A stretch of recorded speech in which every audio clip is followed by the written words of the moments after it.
ম্যাচটা ছিল শেফিল্ড ইউনাইটেডের জন্য মহা গুরুত্বপূর্ণ। বার্নলিকে হারাতে পারলে সেই ক্ষেত্রে প্রিমিয়ার লিগে সরাসরি প্রমোশন পাওয়ার সম্ভাবনা থাকতো শেফিল্ড ইউনাইটেডের, কিন্তু সেটা আসলে হয়নি। পয়েন্ট টেবিলের 2-এ থাকা বার্নলি তারা 2-1 গোলে হারিয়েছে শেফিল্ডকে এবং তারা সরাসরি প্রমোশন পেয়ে গেছে প্রিমিয়ার লিগে, সাথে লিডস ইউনাইটেড। তো এই ম্যাচটা আসলে শেফিল্ড ইউনাইটেডের প্লেয়ারদের জন্য প্রচন্ড রকমের প্রেশার ম্যাচ ছিল, কোনো সন্দেহ এ ব্যাপারে নাই। তো সেরকম একটা ম্যাচ শেষ হওয়ার পর রেফারি যেই মুহূর্তে আসলে বাঁশিটা বাজালেন, ঠিক সেই মুহূর্তে বার্নলির সমর্থকরা তারা আসলে মাঠে ঢুকে যায়। 50 থেকে 60 জন সমর্থক মাঠে ঢুকে গেল এবং তারা তেড়ে গেল হামজা চৌধুরীর দিকে।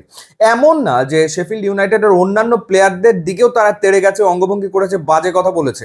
তারা কেন কি কারণে টার্গেট করলো হামজা চৌধুরীকে? হামজার দিকে ছুটে গেছে, হামজার দিকে গিয়ে তার মুখের ওপরে গিয়ে বাজে অঙ্গভঙ্গি করেছে এবং বাজে ভাষা প্রয়োগ করেছে, যার কারণে হামজা চৌধুরী তিনি তার মেজাজ হারিয়ে ফেলেন এবং তিনিও আসলে তখন তেড়ে যান ওই উগ্র সমর্থকদের দিকে। পরবর্তী সময়ে নিরাপত্তা কর্মী এবং পুলিশরা এসে তাকে মাঠ থেকে বের করে নিয়ে যাওয়ার চেষ্টা করে এবং টানেল দিয়ে তিনি যখন যাচ্ছিলেন, টানেলের পাশে আবার শেফিল্ড ইউনাইটেডের কিছু ফ্যান ছিল, তাদের সাথে আবার বার্নলির ফ্যানদের তর্কাতর্কি শুরু হলে সেখানে আবার হামজা চৌধুরী জড়িয়ে যান। পরবর্তীতে টানেলে অনাকাঙ্ক্ষিত ঘটনা আসলে ঘটে এবং এই ঘটনার পর শেফিল্ড ইউনাইটেডের কোচ যিনি ক্রিস ওয়াইল্ডার, তিনি বলেছেন যে মাঠে আসলে যথেষ্ট নিরাপত্তা ছিল না প্লেয়ারদের জন্য।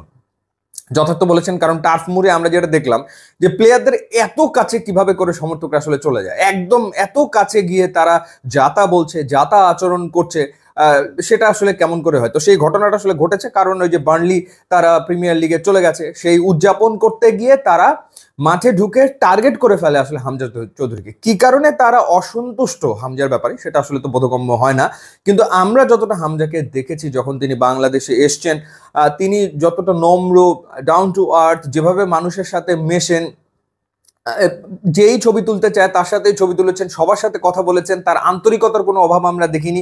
সেই মানুষটা যে খেপে গেলেন, তার মানে বোঝাই যায় যে কি পরিমাণ ক্রিয়া হলে তিনি আসলে এই প্রতিক্রিয়াটা দেখিয়ে ফেললেন, মানে কি পরিমাণ বাজে কথা তাকে বলা হয়েছে, কি পরিমাণ বাজে অঙ্গভঙ্গি করা হয়েছে, যার কারণে তিনি এই প্রতিক্রিয়াটা আসলে দেখিয়েছেন।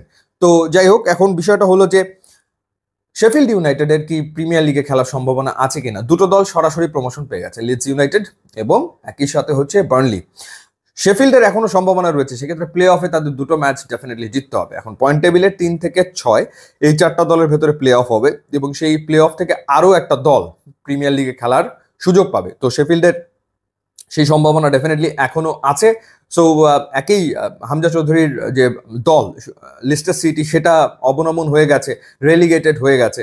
সো এরপরে আবার এখন শেফিল্ড ইউনাইটেড, তারা খেলতে পারবে কি পারবে না, প্রিমিয়ার লিগ অনিশ্চিত। তো এরকম একটা সময় আসলে এমনি মানসিক চাপে থাকাটা হামজা চৌধুরীর জন্য খুব স্বাভাবিক ব্যাপার।